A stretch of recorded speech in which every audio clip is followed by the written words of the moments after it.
and to look at the Torrent principles, and to look at the case, the authority which is relevant, that is the case of dinner management versus the county government of Mombasa.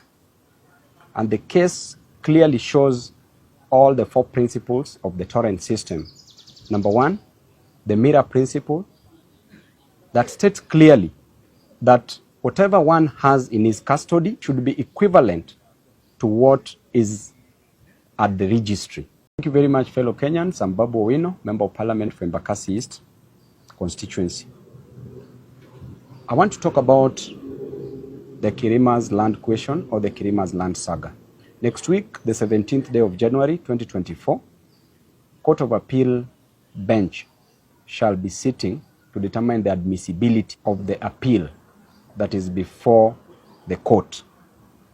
And I want to advise the judges that they should be considerate in this matter. They should not go with what the Kirimas are saying, because the said land in question has a lot of challenges, and members of the public have a right to appeal. The people, the residents who are staying in the said land has a right to appeal the decision from the lower court, which is the Environment and the Land Court. And that decision, which was appealed some months ago, has a right to be admitted under the Constitution as enshrined in the apex of the law, which states that everyone has a right to be heard and a fair determination given for that matter. Going by the Torrent system, and I want to invite the judges to look at the Torrent system and to look at the Torrent principles and to look at the case, the authority which is relevant, that is the case of dinner management versus the county government of Mombasa. And the case clearly shows all the 4 principles of the Torrent system. Number 1, the mirror principle, that states clearly that whatever one has in his custody should be equivalent to what is at the registry. Number 2, the insurable principle, that states clearly that in case the government misleads members of the public or the owner of the land in question, then the government is responsible to pay damages to the owner of the land.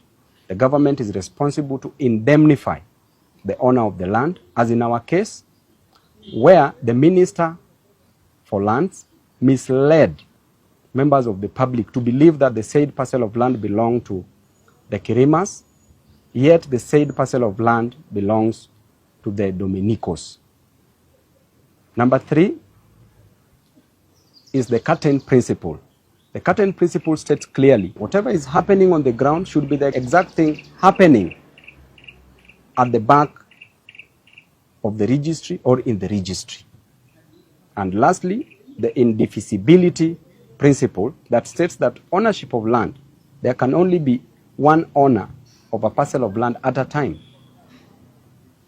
And when we look at dinner management versus the county government of Mombasa, it was decided by the court that just a mere search is not sufficient.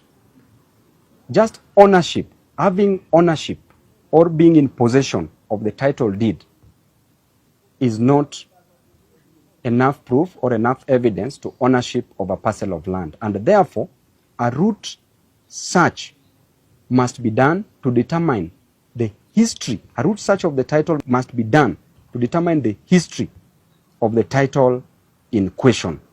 And therefore, I invite the judges of the Court of Appeal, number 1, to grant us stay orders pending litigation, pendente lite, and to ensure that this case is determined within the shortest period possible so that my people can get justice. And I'm hopeful that next week we shall get stay orders. Thank you and God bless you.